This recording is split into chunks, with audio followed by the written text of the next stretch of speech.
just hook up a shape moved client method, which is what the server is going to call back on. And basically, as long as I'm not the guy who actually moved it, we'll update the HTML to be the position that the other person moved it as. So simple, not much code. You're probably confused as to what it actually does, but let's run it and it'll become a little bit more clear. So I got two browsers, one IE, one Chrome, both connected to this ASP.NET app using SignalR. And now, when one of them moves, the other one moves as well. And so you can see here, basically, I can keep them all in sync. And this is doing broadcasts. So if I actually had hundreds of thousands of machines connected, they could all be moving shapes. If you want sort of a better example of other things you can do here, there's a cool library or a cool website called Jabber. It's an interactive chat site.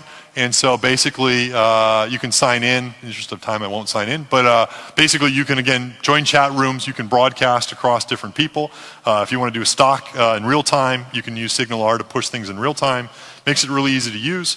Again, scales out to any number of servers. Last thing I'll mention, because my time is up, is asynchronous support. How many people here do async today in .NET? Okay, a few people do. The reason you might want to do it is it enables more efficient use of threads and server resources.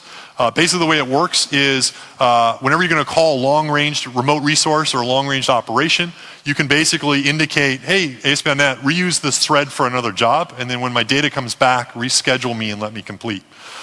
It's not exposed to the browsers or clients, so you just still have standard URLs for your controllers or web forms. So the users don't know it's async. It's basically just internally implemented within your code. The benefit is it reduces the number of threads running, increases scalability and performance. Here's what you do today with MVC in order to enable it. We've supported it since ASP.NET MVC 2. It's a little bit messy code. You have to actually explicitly wire up callbacks, and you have to kind of increment and decrement when you're actually doing operations, and you have to kind of manage the parameters that you pass, and you have a begin and an end method in order to do it. So this works today, lets you build really scalable solutions, but again, it's kind of a little bit messy.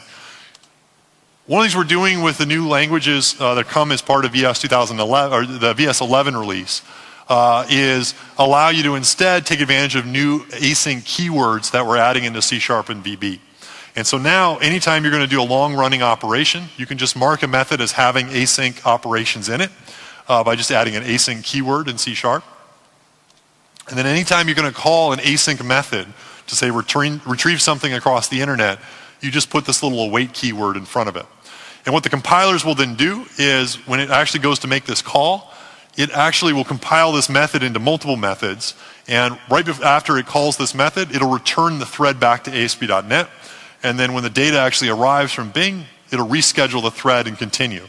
From your program's perspective, it looks like it was a synchronous operation just like you might do today. But under the covers, it's actually now massively more scalable.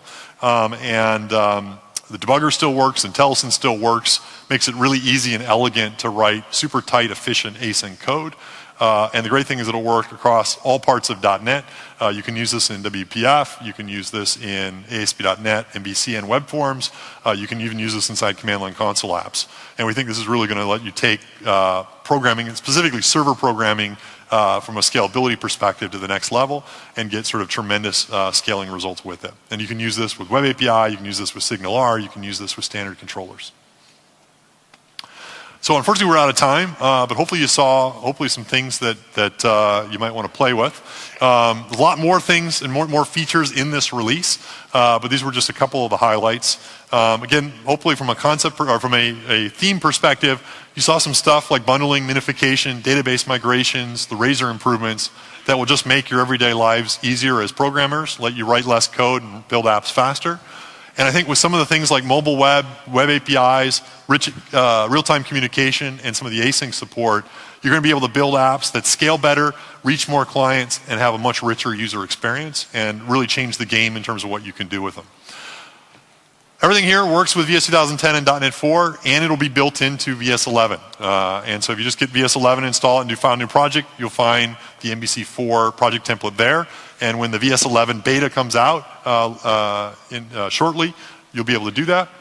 And then also, as I mentioned earlier today, you can now download Asp Net Mvc 4 and run all the samples that I just showed here this afternoon on VS10 and .NET 4. It's side by side with all the existing stuff, so it won't break anything.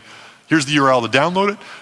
And if you go to the ASP.NET website, probably around 7 o'clock Netherlands time, you'll see it be updated, and there's a whole bunch of pages and a bunch of samples and tutorials that'll tell you more about how to use these features. So thanks a bunch, and I hope you enjoy the rest of the conference.